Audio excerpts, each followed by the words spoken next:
पुरुष जागृत अवस्था में राजा के ऐश्वर्य को देखकर और इंद्रादि के ऐश्वर्य को सुन करके अभिलाषा करने लगता है, उनका चिंतन करते करते घुल मिल जाता है उसी में। तो कभी कभी वो जागृत में भी कल्पना में अपने को राजा देखता है या स्वप्न में देखता है और अपने दरिद्रावस्था को भूल जाता है। ठीक ऐसे ही ये नया शरीर है। ये शरीर का चिंतन छूटा, सामने जिस शरीर का तन्मयता बनी उस शरीर में जाने के लिए तैयारी, इस शरीर का चिंतन छूटा, पूर्ण आसक्ति उसमें हो गई।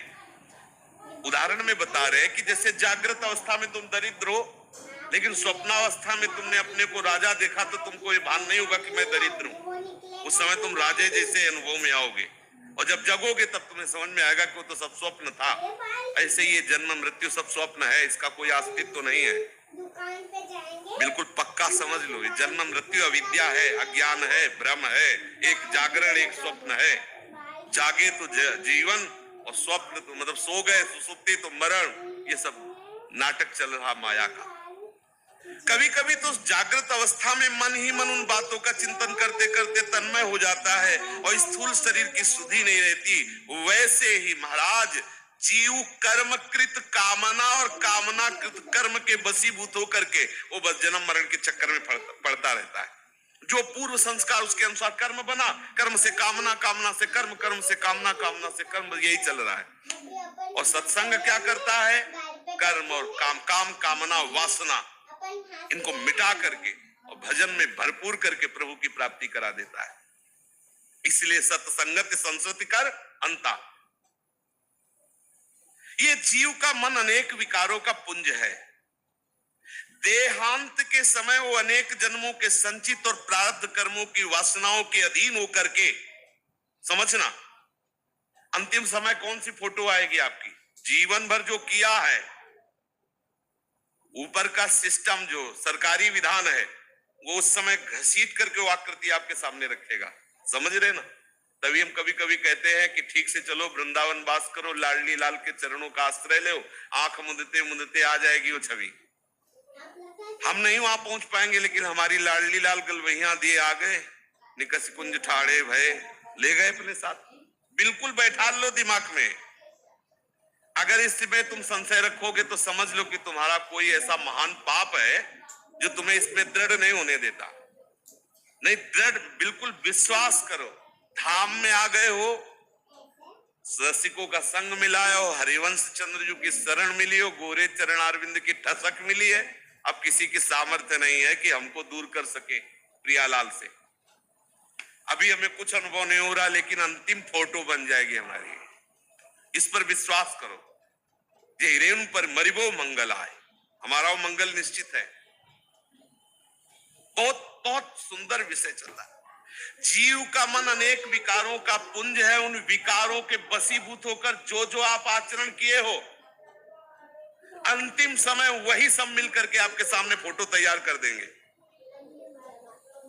तो पूरे जीवन गंदा आचरण करने वाले का अंतिम जो समय होता है, सब कर्मों को जो उसने संग्रह हुए ना कर्म, उनसे निकाला जाता है और निकाल करके सामने वो आकृति रख दी जाती है। उसी में तन्मय हो जाता है, बस छूट जाता है। देहांत के समय वो अनेक जन्मों के संचित और प्रारब्ध कर्मों की वासनाओं के अधीन होकर माया के द्वारा रचित 84 लाख योनियों में जितने भी शरीर हैं, उन शरीरों में से जो विकारों से गणना हुई ना किसका ऐसा ऐसा, वो शरीर उसके सामने आता है, उसी में तन्मय होता है, उसका चिंतन करके शरीर छूटता है, अगला जन्म उसी को प्राप्त होता है। वो शरीर ग्रहण करना जन्म है और छूटना मृत्यु है। कोई जन्म मृत्यु नहीं। किसकी जन्म मृत्यु? शरीर का छूटना मृत्यु है और शरीर को, नया शरीर को प्राप्त करना ये जन्म है।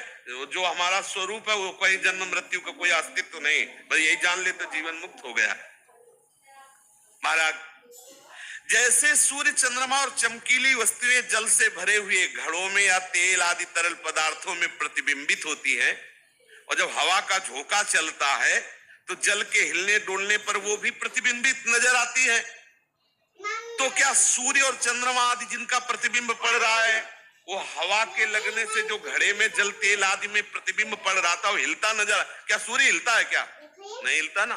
ठीक ऐसे ही जन्म मृत्यु आदि नाना प्रकार के दुखों का लेस मात्र भी असर आप में नहीं है।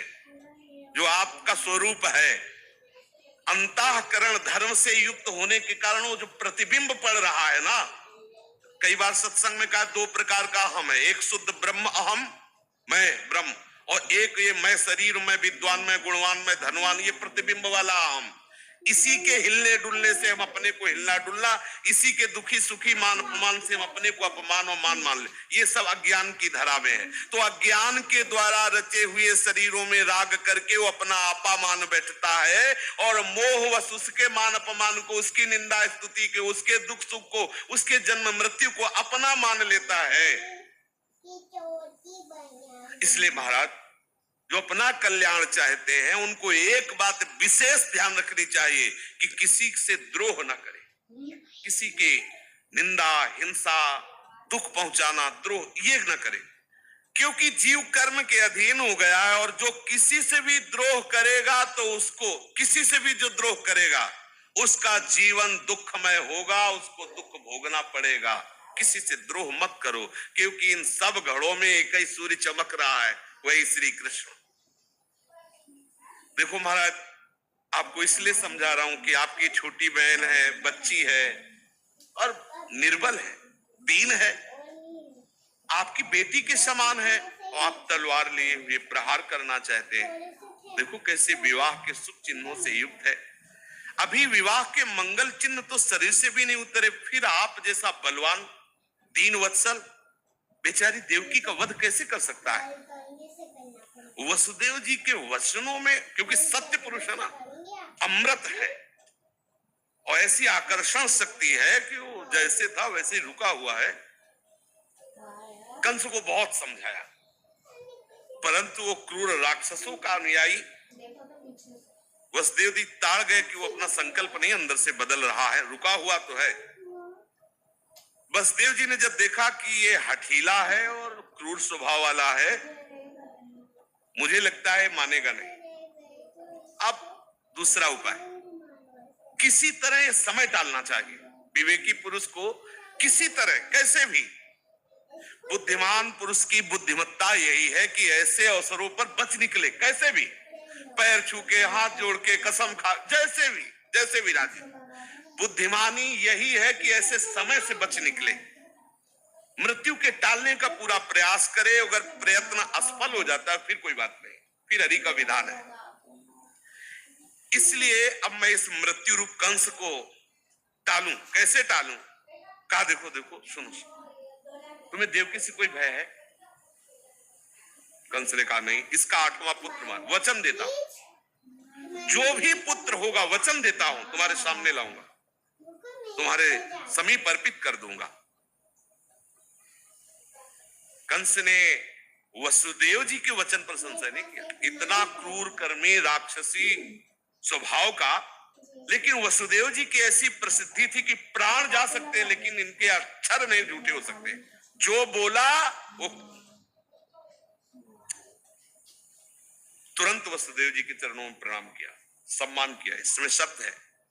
वसुदेव जी के वचन सुनते उसने बिल्कुल पक्का समझा कि हमारी दुश्मनी देवकी से थोड़ी है, और वसुदेव जी झूठ बोलते नहीं, तो जो लड़का पैदा होगा उसको मार देंगे। वसुदेव जी कोई कपट छल करने वाले पुरुष है नहीं, तो सम्मान किया, प्रणाम किया। वसुदेव जी अंदर ही अंदर तो बहुत गुस्सा हो रहे थे, क्योंकि अब सामने उस दृश्य उपस्थित था और अंदर अंदर जलन किया। बताओ, ब्याह हुआ है, ब्याह के पहले ही जो बच्चे होंगे मारने का ठेका दे दिया ऐसे क्रूर कर्मा को। फिर भी वसुदेव जी ऊपर से प्रशंसा कर रहे थे कि हमारी ऐसी आशा है कि आप जैसे दीन बंधु दयालु ऐसा ही करेंगे। यद्यपि हृदय जल रहा था कि इस नीच दुष्ट पापी की हमें प्रशंसा करनी पड़ रही इसके। कंस बड़ा क्रूर निर्लज्ज था, तो वसुदेव जी को ऐसी प्रशंसा करने में पीड़ा भी हो रही थी, पर ऊपर से प्रसन्न मुख होकर के और उसको सामने उसकी प्रशंसा करने लगे। वसुदेव जी ने कहा, सौम्य आप निश्चिंत हो जाइए, कंस से तुम्हें देवकी से कोई भय नहीं। आकाशवाणी जी ने जो कहा है हम उसका पालन करेंगे, जितने पुत्र होंगे वो सब आपके सामने। कंस जानता था कि वसुदेव जी कभी झूठ नहीं बोलते, इन्होंने जो कुछ कहा और युक्ति संगत है, इसलिए उसने अपनी देवकी बहन जो उनको बाल पकड़े हुए था अभी तक नहीं छोड़ा था, अभी तक तो वसुदेव जी अपने प्रवचन से संभाले हुए थे, अब वचन दे दिया, अब उसने छोड़ दिया।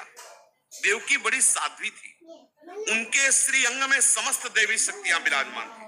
भगवान की मां बनने का सौभाग्य ऐसा कौन हो सकता है, और वैसा सबको मिल सकता है सौभाग्य, यदि आप अपनी बुद्धि को श्री कृष्ण चरणों में अर्पित करके निरंतर भजन करें तो बुद्धि में गर्व आ जाएगा, और वो गर्व होगा श्री कृष्ण। पक्का समझ लीजिए, आपकी बुद्धि को स्त्री संज्ञक कहा गया है। जिस समय भीष्म पितामह जी का शरीर पूरा होने का होता है ना, और समस्त बड़े बड़े ब्रह्म ऋषि और सब विराजमान, भगवान विराजमान है, तो भीष्म जी ने भगवान श्री कृष्ण से कहा, प्रभु बहुत सुकुमारी कन्या को आज तक सुरक्षित रखा है, अब वरण कर लो। तो सबको लगा कि कोई जानता नहीं, किसी कन्या को भी, तो उनका मैंने अपनी बुद्धि रूपी सुकुमारी कन्या को आज तक कभी दूषित नहीं होने दिया, अर्थात हमारी बुद्धि हे श्री कृष्ण आपके चरणों में अनन्य है, आज तक किसी विषय का सेवन नहीं किया, आज तक किसी का अन्य का आश्रय नहीं लिया, अब इसका वरण कर लो, अब इसे अपनी प्रिया के रूप में स्वीकार कर लो। तो जो बुद्धि सदैव श्री कृष्ण का चिंतन करती है तो श्री कृष्ण बुद्धि में ही प्रकाशित हो जाते हैं। अब बुद्धि बुद्धि नहीं रही, श्री कृष्ण बुद्धि हो जाते हैं। सबके हृदय में एक काम क्रोधादि का पहरा है, सबके हृदय में नहीं पहरा है, और सबका हृदय दुखी है। जैसे जेल में दुख नहीं होता, अगर इस जंजीर बेड़ियों से मुक्त होना चाहते हो तो श्री कृष्ण का आवाहन करो और वो हृदय में प्रकाशित हो जाए तो मुक्त हो सकते हो। और उनके प्रकाशित होने का अवसर आते ही सब बेड़ियां दरवाजे सब अपने आप नहीं हो जाते, किसी का कोई भय नहीं रह जाता।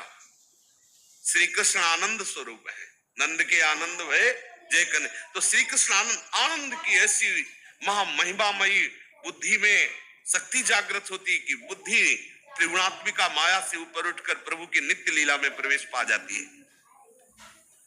अब देवकी जी के प्रथम गर्भ रहा, उस पुत्र को वसुदेव जी अपने वचन के अनुसार, मेरे वचन कहीं झूठे न हो जाए, यद्यपि प्रथम पुत्र और बहुत ही सुंदर, वसुदेव देवकी जी के द्वारा और भगवान के बड़े भैया के रूप में ही तो है, पहले प्रकट हो रहे।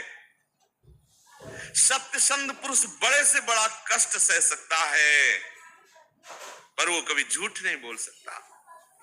ज्ञानी पुरुष किसी बात की अपेक्षा नहीं रखते, बड़े से बड़ा लाभ हो जाए या बड़े से बड़े हानि हो जाए, न शोक होगा न हर्ष, क्योंकि उनको पता है स्वाप्निक है। नीच पुरुष बुरे से बुरा काम कर सकता है, और जिन्होंने भगवान के चरणों का आश्रय ले रखा है वो सब कुछ त्याग सकते हैं, सब कुछ त्याग सकते हैं। वसुदेव जी ने अपने गोद में लिया पुत्र को, प्रथम कीर्तिमान नाम था, शायद कीर्तिमान नाम था, गोद में लिया और कंस के सामने गए, क्योंकि उनके लिए मृत्यु और जीवन समान है, सत्य निष्ठा से युक्त है, उनके लिए इसका कोई महत्व नहीं है जीवन मृत्यु का। धर्म पूर्वक हमारा एक सेकंड भी हमारे लिए हजारों कल्पों से बढ़कर के है, और अधर्म पूर्वक सैकड़ों वर्ष जिए किस बात को, भार है जीवन। कंस ने देखा कि अपनी सत्य निष्ठा पे बिल्कुल डटे हुए वसुदेव जी सामने लाए, तो कंस ने कहा कि ये तो बहुत सुकुमारी, क्या मुझे मार सकेगा। और आपने भी आकाशवाणी सुनी थी, आकाशवाणी ने तो 8वें पुत्र की बात कही थी, आप इसे ले जाइए, दया नहीं, आप इसे ले जाइए और 8वें को हम मारेंगे, क्योंकि आकाशवाणी 8वें के लिए हुई थी। वसुदेव जी ने कहा ठीक है, लेकिन प्रसन्नता ले हुई। दुष्ट आदमी कभी भी बदल सकता है, कभी भी, अभी तो विश्वास दिला रहा है और अभी बदल सकता है।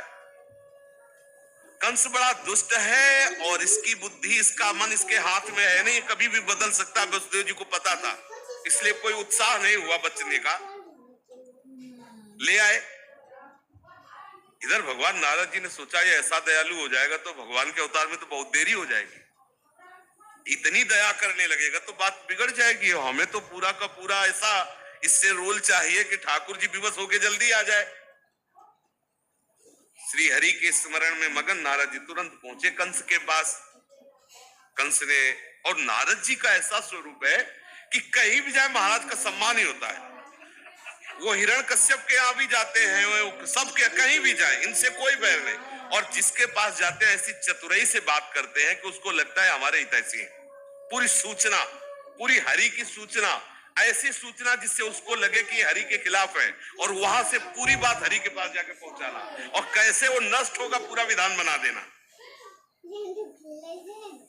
नारद जी ने कंस के पास जाकर के आशीर्वाद आदि दिया। कंस ने फौरन आसन लगाया, प्रणाम किया, अर्घ्यपाद्य आदि समर्पित किया। नारद जी ने कहा कैसे हो? कंस ने कहा बहुत कृपा है। बोले हमें तो सब अकृपा नजर आ रही तुम्हारे ऊपर, तुम जो कर रहे हो ना तुम्हारे विनाश के लिए ही है। और उसके होश खराब हो गए। ब्रज में जितने हैं ना ये सब नंदादि, गोप, वसुदेव, देवकी, ये सब दैवी शक्तियां हैं। ये सब भगवान के निज पार्षद हैं, हरि के, हरि का अवतार होने। कोई तुम साधारण बात समझ रहे हो? तुम्हारे मारने के लिए कोई साधारण आएगा? हरि आ रहे हैं। नंद, वसुदेव, देव और जितने भी ये सब हैं, ये सब देवता लोग हैं, बड़े बड़े प्रतापी देवता हैं। जितनी भी स्त्रियां सब दैवी शक्तियां हैं। ये तुम्हारी सेवा में भी जो घुसे हुए है ना, ये देवता ही है और दूसरे कोई नहीं है। अब क्रूर आदि सब, तो ये सब देवता ही तो थे। होश में हो जाओ। तुम दया जो कर रहे हो ना तुम्हारे लिए बहुत घातक होगी। तुम्हारे वध की पूरी तैयारी हो चुकी, तुम्हारा नाश निश्चित है। ऐसी दया करोगे बहुत जल्दी है। देवर्षि नारद जी इतना कहो, मुस्कुरा दिए। कंस की समझ में आ गई बात कि हमारे हित की बात करे। तुरंत आदेश किया कि वसुदेव जी से कहो जो अभी ले गए थे लेके आ जाए। अब जो बालक पैदा होता गया वो उन्हीं के सामने मारता गया, वसुदेव जी। लेकिन देखो सत्य संध पुरुष सामने देख रहे हैं ऐसा, लेकिन सत्य से नहीं हिल रहे। अब उसने देवकी वसुदेव को कारागार में डाल दिया, हथकड़ी बेड़ी से जकड़ दिया। जो पुत्र होते गए उनको मारता गया। और हर बार उसको यही शंका, नारद जी ने ऐसी प्रक्रिया बता दी थी कि पहला 8वां हो सकता है, हर को 8वां साबित कर दिया था। तो उसको यही लगता कि पता नहीं किसमें हमारा काल हो, इसलिए सबको मारता है जो बालक थे। पृथ्वी में बात प्रायः देखी जाती है कि जो अपने ही प्राणों का पोषण करने वाले लोग होते हैं, वो माता पिता, भाई बंधु, हितैषी, मित्र सबकी हत्या करने में वो सकुशलता पूर्वक, हर्ष पूर्वक करते। कहीं उनको शोक नहीं होता, किसी की भी हत्या कर सकते हो। अब कंस के चिंतन में आने लगा कि मेरा काल हरि है और अब निश्चित है कि वो मुझे मारने के लिए आ रहा है, तो मुझे कठोर व्यवहार करना चाहिए। अब यहां देखो, हरि के अवतार होने पर अभी तक तो हो सकता है थोड़ा कम वजन वाली बेड़ियां हो, लेकिन अब ज्यादा और लोहे की कड़ी कड़ी बेड़ियां लगा और बहुत सतर्क पहरेदार, बहुत कष्टप्रद जीवन देवकी वसुदेव जी का कर दिया। समस्त देवता लोग भगवान की स्तुति किए, भगवान शंकर, ब्रह्मा जी आदि, कि प्रभु बहुत सताए जा रहे हैं। प्रभु ने योग माया को आदेश किया कि जो 7वां गर्भ, तो आप उसे रोहिणी के गर्भ में डाल, और हम तो कर्षण करने के कारण संकर्षण भगवान। अब सबको ये पता चला, कंस को भी पता चला कि 7वां गर्भ नष्ट हो गया है। अब 8वें के लिए तो बहुत ही सतर्क, स्वयं कभी कभी आकर के वो पहरा देता। 8वें गर्भ में जब भगवान पधारे तो देवकी वसुदेव जी को आनंद भी था और बहुत दुख भी था। जैसे जैसे दिन नजदीक आने लगे, सूरदास जी ने बड़ा सुंदर वर्णन किया है, तो श्री देवकी जी ने वसुदेव जी से प्रार्थना की कि अभी तक हम आपके सत्य के आगे झुकी रही, एक शब्द भी नहीं बोला कि आप हमारे पुत्र को कहां ले जा रहे हो। लेकिन ये जब से 8वां गर्भ आया है तब से ऐसा आनंद हो रहा है, ऐसी आसक्ति प्रकट हो रही कि अब आपसे मैं प्रार्थना करती हूँ कि कोई उपाय मुझे बताओ।